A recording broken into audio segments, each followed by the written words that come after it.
신문 브리핑 풀뿌리 언론 K 시작합니다. 먼저 거제신문 보시겠습니다. 웃자든가 우리도 사투리로 한 은때 보이시더. 제가 뉴스에서 사투리를 쓰는 것은 처음인 것 같은데요. 어떻게든 우리도 사투리로 한번 뭐를 해보자라는 뜻인 것 같습니다. 또 사진도 보시면 거제에서 유일하게 사투리로 안내판에 써 있는 모습입니다. 잠깐 보면요. 혼자 가면 좁게 그 함께 웃자든가 둘이 들어가서 댕기 보이소라고 소개를 하고 있습니다. 바로 거제 새바람 소리길을 사투리로 소개하고 있는 건데요. 사투리가 살아야 지역이 산다 기획을 맡은 거제신문의 최대윤 기자 직접 연결해 자세한 이야기 들어보겠습니다. 최 기자님 나와 계시죠? 네, 반갑습니다. 거제신문 기자 최대윤입니다. 네, 저 좀 도와주시죠. 네네. 웃자든가 사투리로 한 은때 보이시더. 풀이를 좀 해주실까요? 네, 우리도 사투리를 한번 활용해보자라는 뜻입니다. 예, 저희가 지역에 사투리가 워낙 없다 보니까 이런 활용 사례가 있어야 될 것 같아서. 예. 아, 어떻게든 사투리를 한번 써보자, 활용해보자라는 뜻이군요. 제목부터가 흥미로운데요. 사투리가 살아야 지역이 산다. 어떤 기획입니까? 네, 거제 지역뿐만 아니라 전국 곳곳에 이른바 지방 언어죠. 즉 사투리 문화가 표준에 밀려 점점 사라져가는 운명을 맞고 있습니다. 하지만 사투리는 그 지역 사람들이 살아온 자치이고 흔적이고 또 다양한 삶의 사연을 담고 있는 소중한 자연유산입니다. 최근 각 지자체마다 사투리를 활용한 콘텐츠가 활용되고 있는데요. 유독 거제 지역은 사투리 활용 사례가 없습니다. 이번 기획은 지역 문화와 지역 정체성이 녹아있는 지역 언어 문화 자료인 지역 사투리 활용 사례를 발굴하고 또 관광산업에 접목한 방법을 찾기 위한 준비 과정으로 저희가 정했습니다. 네. 지역 소멸에 빗대서 사투리 소멸이라는 표현을 하시는데요. 거제 지역의 사투리 소멸에는 좀 특이점이 있습니까? 네, 우리나라 대부분 지역 사투리 소멸 사례가 급격한 인구 감소에서 비롯됐다면 거제 지역 사투리 소멸은 인구 감소보다는 인구 유입과 급격한 도시 발전으로 인한 사례로 보여집니다. 거제 지역은 조선산업 발전으로 1970년대 이후 전국에 수많은 조선소 근로자들이 모여들었고요.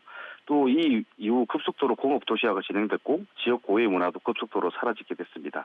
때문인지 거제 지역의 사투리 문화의 전승과 연구는 다른 지역에 비해 좀 관심이 적었는데요. 거제 지역의 사투리 간판이 설치된 곳은 이룸면 구조라 마을 새바람 소리길 안내판이 유일할 정도입니다. 네. 사투리는 지역 표준어라는 말을 하기도 하는데요. 그러면 거제 사투리를 좀 소개해 주신다면 어떤 게 있을까요? 네, 거제도가 경상도고 또 경상도 사투리가 거기서 거기라고 말할 수 있을 수도 있는데요. 거제 지역 사투리는 경상도권이기 때문에 기본적인 어휘나 억양은 같은 말이기 때문에 틀린 말은 아닙니다. 하지만 거제 지역 사투리라는 것은 이제 섬이라는 특수성 때문인지 된소리가 강하고 낱말의 악센트도 강한 편입니다. 또 숫자를 강조하는 사투리가 털어 있는데요. 대표적으로 쇠가 만발 빠진다라는 말이 있습니다. 네. 혀가 만발만큼 길게 쳐진다라는 뜻인데요. 그만큼 힘들다는 것을 의미하는 사투리입니다. 또 거제 지역에서는 삐알이라는 사투리 활용도 좀 다양합니다. 경상도 사투리로 삐알이나 삐알은 비탈이나 언덕을 가리키는 말입니다. 네. 근데 거제에서는 근처 근방을 나타내기도 하는데요. 예를 들어서 그 삐알에 모르는 사람들이 있나 정도로 이제 사용되고 합니다. 네, 이 풀뿌리 언론 K이기 때문에 거제 신문을 통해서 이렇게 시청자 여러분께 전해드릴 수 있는 것 같습니다.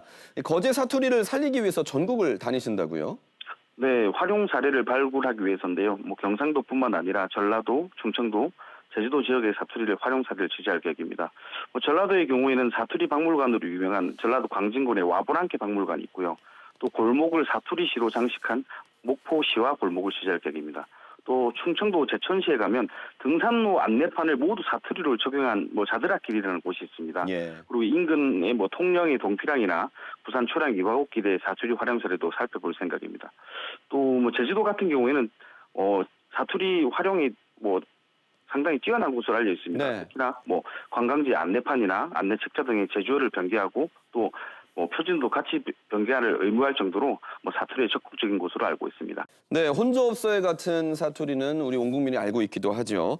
뉴스에서도 지역 방언인 사투리가 좀 더 자연스럽게 쓰이면 어떨까 하는 생각을 하게 되는 시간이었습니다. 후속 기사도 기대하겠습니다. 거제신문의 최대윤 기자였습니다. 이어서 경남 도민일보 보시겠습니다. 배움의 한계를 깬 도전, 보호 넘어 자립향해. 라는 제목인데요. 돌봄의 대상으로만 바라봤던 발달장애인 5명이 요양보호사가 됐다는 소식입니다. 바로 사진 속 이분들이 그 주인공인데요. 요양보호사 자격시험을 응시하려면 240시간의 교육과 시험을 치러야 하는데 이분들은 합격까지 6개월의 시간이 걸렸다고 합니다. 지금까지 받은 돌봄을 갚아나가고 싶다는 이분들의 꿈을 응원하면서 합격을 진심으로 축하드리겠습니다. 다음 경남신문 보겠습니다. 최근에 큰 화제를 모았던 드라마 이상한 변호사 우영우에서 소개된 창원 대산면의 팽나무가 천연기념물로 지정이 예고됐다는 소식이 있었는데요. 이 마을 주민들이 환영을 하면서도 한편으로는 재산권 침해를 우려한다는 내용입니다. 문화재로 지정이 되면 문화재 보호법에 따라 주변 최대 500m 이내에 건축 행위 등이 제한되기 때문인데요. 문화재청은 문화재를 보존할 수 있는 범위 안에서 재산권 침해를 최소화하는 방안을 찾을 예정이라고 신문은 전하고 있습니다. 끝으로 주간 함양입니다. 착시 현상 일어나는 도로에서 교통사고 발생.